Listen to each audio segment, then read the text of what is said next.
I'd love for you guys to talk to this one just a little bit. Maybe Jamie, you wanna do it because you're probably saying, "Oh, I don't know, it's a lot of work. I don't know if I want to do this. It's a hassle. I got a bunch of stuff.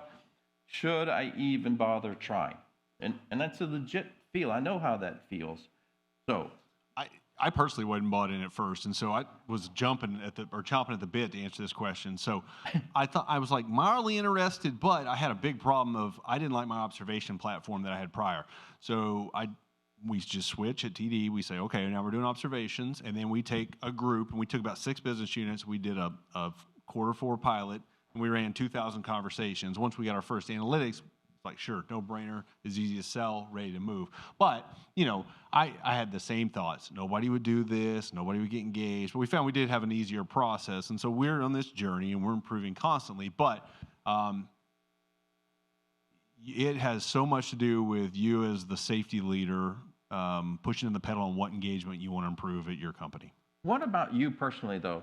If you just say one thing, Jamie, like, I got this out of this the last 3 years, and so for me personally, I'm glad I did it because I got whatever it is I got. Sure. I mean, selfishly, it elevated our entire team's status across our operational the way we're organizationally set up at TD. So we're set at a different stage. We can talk to a different level. We're thought of as the team that uses BI most effectively across. But what really helped was we're way more intentional with what we can go action plan. So instead of, hey, we react and we just hammer people, we're extremely intentional with how we show up on project or with strategic planning. Perfect. Lane, you want to talk to this at all?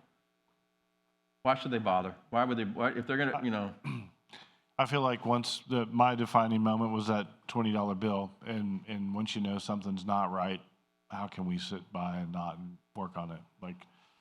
So for me, that was one moment after 4 years of doing this. Lane was, by the way, Lane was really, really, really early. He's the one who, by the way, originally, the first time he asked me to do this, I said no, because it was a crazy idea. So I'm not going to build this. And so he's kind of convinced me to do this in the first place. Sorry. But that's okay. Yeah, there's one. Apologize.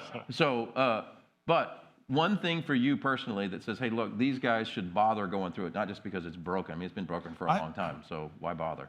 I think a few things. Like, one big surprise was our safety team in the field. If you're a field safety manager, their job satisfaction went up. That was a big surprise. And it was about people feeling like you're investing in them and not getting them to do something. Like, show me your papers, license and registration, that kind of stuff. There's that. There's a different seat at the table with operations. So, you can talk about training, you can talk about inspecting. Without a doubt. Yeah.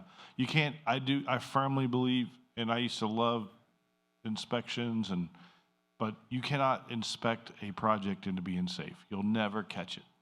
But you can plan one into being safe. And so, to me, that's the biggest motivator, and then the earning the seat at the table. So when you talk about planning, your whole organization's built around planning and building stuff, right?